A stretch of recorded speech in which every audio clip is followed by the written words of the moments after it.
Mayong hapon, andyan ang Butuan On News Update sa Butuan City Public Information Office. Gidagsa sa mga residente ang mga kalsada, eskwelahan o mga pampublikong lugar atol na sa gipahigayong citywide clean-up drive adlaw Sabado. Ang report ni Gracial Gorgoya. Gipahigayon ang usa ka halapad ug dungan nga citywide clean-up drive sa tibuok syudad uban ang 86 ka barangay, CGB employees, mga estudyante, NGOs, mga miyembro sa nagkadaiyang fraternities and sororities, mga regional line agencies, mga pribadong ahensya, mga construction companies, mga socio-civic organization ug daghan pa nga mitambong sa pagpanglimpyo sa kadalanan sa syudad. This is in connection with the celebration of the 75th year of Adlawhong Butuan as an integral part of our shared efforts in promoting clean and green community, environmental consciousness as well. Dala ang mga silhig, guna, mga sako, garbage bag, nagpakita kini sa pagtinabangay. Klaro nga nagsimbolo sa dakong panaghiusa alang sa kayuhan o limpyong dakbayan. Nagsilbi ang kalihukan nga dili lang para sa physical nga kalimpyo, apan usa-usab kini kapahinumdom sa katawhan nga kita tanan adunay responsibilidad sa pag-atiman sa atong palibot. What we want to inculcate in the hearts and minds of Butuanons is that cleanliness is our ownership. Cleanliness is ours is our collective endeavor. It is our collective commitment.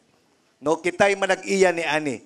Gipahingusgan usab ni Mayor Fortun nga manguna ang City Hall sa pagprotektar sa kinaiyahan. Gihingusgan ang pagbuhat sa mga memorandum o mga executive orders nga nakahanay na aron striktong masunod sa mga empleyado sa City Government of Butuan ang pagpanglimpyo. Himuon nato na ang memorandum pohon. Ang una gyud nga magsunod ni ani, kita mismo dinhi sa City Hall. And this will be made part of your DPCR. Ang opisina nga di magsunod ni ana, maansat. Ha? Natural, di ba? And isa siguro sa pamaagi pa, siguro mag-andam-andam mo, gamay raman, barato raman siguro ang tumblers, no?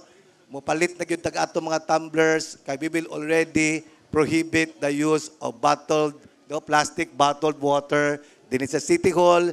Sa atong mga meetings, magbutang tag water dispenser sa ato mga conference rooms, kuha na lang tag tubig para malikayan na, no? Mabawas-bawasan ang paggamit nato og mga single-use plastics. Gipabot sa tanan nga kini nga clean up drive, dili lang usa ka adlaw nga kalihukan, apan sinugdanan sa padayong kampanya, batok sa basura ug polusyon. Gilauman nya kini nga aktibidad mahimong tradisyon ug magdasig pa sa mas daghang tawo nga mohimog aksyon alang sa syudad. Gracial Gorgoya para sa Butuan On News Updates.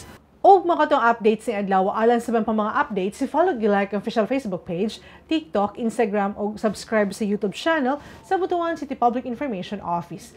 Ako si Charmaine Awitan. Daghang salamat.